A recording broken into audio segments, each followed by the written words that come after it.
costly mistakes that most husbands make. Number 1. Working so hard at your job business, but not in your marriage. Men. Your company, your career, and your business are growing and flourishing because you lead them. Your marriage will grow and flourish when you lead it and dedicate time to it. Number 2. Thinking that flirting with other women is not cheating. You may not physically sleep with other women, but emotionally cheating is also unfaithfulness. Receiving nude images and having phone intimacy with other women is also cheating. Talking suggestively and attracting temptations is also cheating. If you are flirt with your wife. If you claim your wife is too rigid, treat her well, and she will respond to your kinky ways. She also wants intimate pleasure and to feel wanted. Number 3.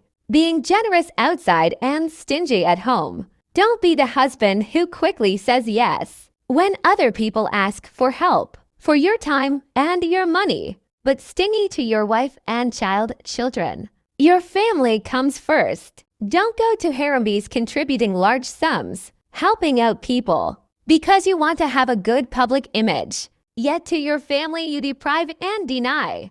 Number 4. Thinking that showing love is an unmanly thing when you were dating and courting. You were romantic and thoughtful, but now that you are married, you wrongly think showing love is beneath you. If you truly love your wife, tell her she needs to hear it. Warm her heart. Romance her.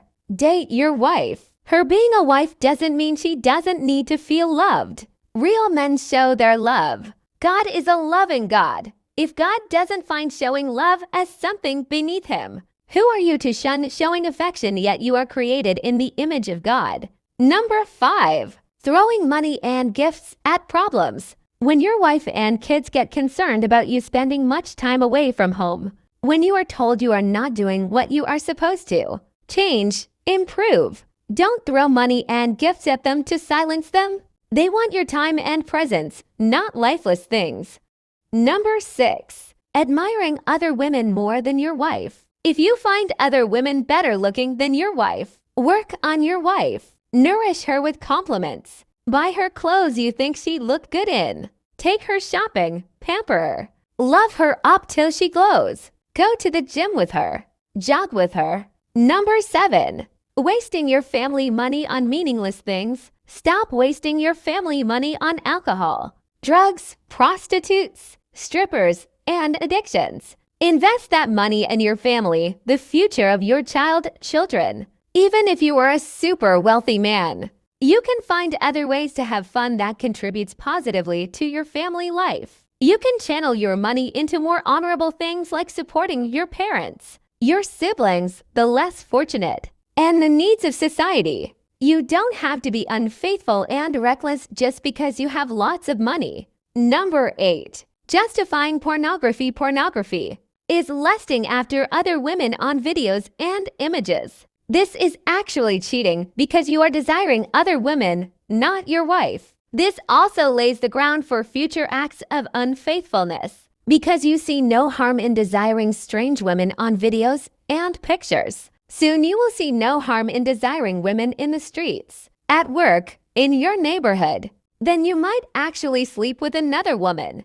Number 9. Thinking that being the head of the family means being a dictator. This is what makes some husbands beat up their wives, abuse them, sit on them, and hinder their progress. Your wife is not your junior but your partner. She is one with you. Hurting her is hurting you. She is not your competitor. Celebrate her progress. Being head doesn't mean your word is law or that you treat your wife as a slave. In fact, because you are the head, you should serve more. Give more and humble yourself to make sure your wife and children are doing well. Number 10. Ignoring your wife's advice. Don't hide things from your wife. Engage her in making family decisions. You are stronger when you move as a team. Your wife has sharp instincts and she will help you navigate through life's issues. Number 11.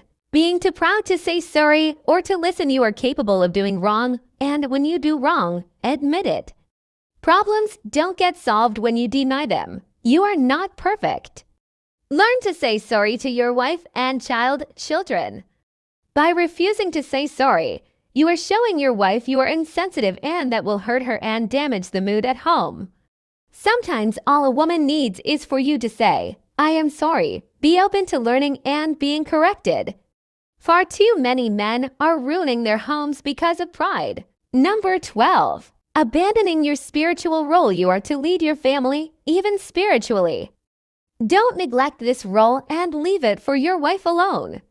Your wife needs your prayers. She needs you to walk with her in God. Your children need to see you living for God, praying, and teaching them about God. You say you want a godly household. Well, be an actively godly husband and father. Number 13. Taking your job title home. Whether you are a CEO, manager, director, or an award-winning professional, once you get home or are with your wife and family, put away your title.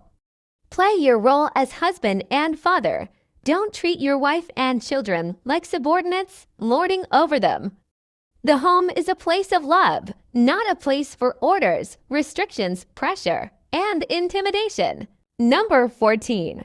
Hiding your failures in case things don't go well. You get fired, you get retrenched, or you make a bad decision. Share it with your wife. Don't hide it trying to project a fake image of everything is all right.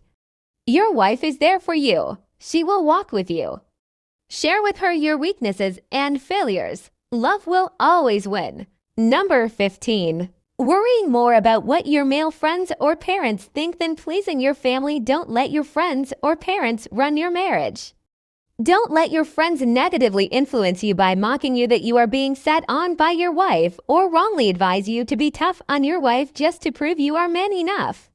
A true friend is a friend to your marriage. Your parents might mean well, but might drive a wedge between you and your wife. You left your father and mother to be one with your wife. Defend your home. Number 16. Being intimately selfish. Your wife has intimate needs too. Don't just seek your own gratification and then sleep or leave her unsatisfied. Fulfill her physically. Kiss her, touch her, embrace her, massage her, stimulate her, explore her body, evoke her passion, make her tremble, give her every sensual pleasure. She is devoted to you, and no other can fulfill this role like you can. Make sure she's fulfilled and she reciprocate. Your responsibility is to arouse her and satisfy her intimately. A passionately engaged wife is a content wife and fosters a harmonious home. Make love to her. Number 17. Letting her be the parent alone when she gets pregnant. Don't abandon her. Walk with her as she carries your child. After birth, be proactive in teaching, mentoring, and guiding your children. Stop the nonsense of when the child does wrong. The child is your wife's. When the child does well, you are a proud father. Number 18. Failing to prepare your children for your succession. When you start a business, involve your children. Let your wife know of your properties, assets, and ventures. Prepare your children's future. Write a will. Share information. Don't keep things in the dark. Too much unnecessary confusion plagues families because of lack of preparation in your marriage.